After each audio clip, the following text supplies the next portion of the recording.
Library is third space. Many of you know University of Aberdeen has a brand new building. We have a new library. What do we do now? What are the next steps? You've built it. Now what do you do? So we're using the third space concept for how we're deciding how we move forward, how we're working with our students. So this is primarily how we work with undergraduates in the library.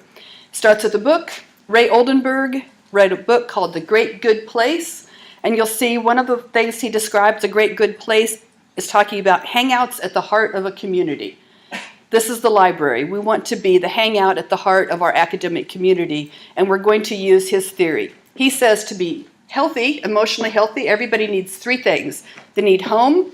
For the students, that's a dorm, maybe some stresses, maybe they like their roommate, maybe they don't, maybe it's nice and clean like this, maybe it's not. I like that TV, nice and up to date. So everybody needs home, everybody needs work. For the students, this is their department, their exams, their professors. A lot of stress involved for students for their definition of work. They look like bright, happy students, but they're concentrating. They have to think. To be truly emotionally healthy, they need a third place. They need a place where they can just be themselves, where they can get all of their needs met that aren't met by those other two places. I believe that the library on campus can be these students' third place. Starbucks wants to be your third place. It might be your pub. There's all kinds of possibilities for your third place. But for the students, I would like to see it be the library. We're using this third place concept as our framework. This is how when an idea comes up, should we, shouldn't we, does it fit in third place? Does this fit in our framework? So it's an attitudinal shift. It's a cultural adjustment. It's not revolutionary. The things we're doing are not revolutionary, but they are pervasive. We want this to be, this is my library, the one in the back, not the one in the front. Sir Duncan Wright's library. But for the students, this should be their home away from home. This is where they come when they're not in class, when they're not in their department, when they have needs, when they want to be alone to study, or when they want to meet people. Characteristics of a third place. First of all, it's a level playing field. Everybody is equal. Everybody gets what they need in a third place. It's not, well, these people are more important than you are. Everybody is the same, level playing field for a third place. 2 seconds ahead of myself. Long hours. A third place should be available when you need it. So the pub doesn't close until 2. Well, that's in the States. I don't know. Here, 5, 6, I don't know. The place where you go to get your needs met needs to be open. And you need to have long hours. It needs to be low stress. I love this picture. I'm a country girl. I grew up on a farm. The calmness. You need to go to a place where it's not going to be, oh, but you can't. Oh, but you, what about this? It needs to be a place where the students can get what they need without stress. So very calm. It's about interaction. Students like to study together. This is a shot of 4 of our group study pods full of people. We have quiet study rooms that are often empty, but right outside the quiet study room are all kinds of people studying alone together. So they want the interaction, they want to meet people, but they also just want to be around people. It should have a loose structure. A third place isn't tightly controlled with all kinds of rules. The structure is loose, it's open, it's changeable.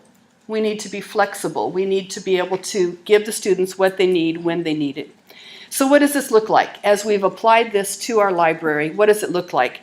We are open late. Now, right now, don't have the funding to do 24/7 all term. I'm only doing it during revision and exams. See, I didn't say studying and finals. Revision and exams. So we are open late during that time and open till midnight during the rest of the term. We completely relaxed our food and drink rules. You can bring your coffee in the library. We didn't completely relax. You can't have hot food in the library. And I have 2 librarians who are still convinced you can't have crunchy food in the library. And I told them if they want to be the people telling someone their apple is too crunchy, they go right ahead. But students can get what they need when they need it. We've really opened the library to our student societies. We have 320 different student societies, and they are always needing to interact with other students. They have raffle tickets to sell. They're doing a bake sale. They want to do a survey. We have a table sitting in the front of the library that we just don't even put away anymore. because every day there's some society using it.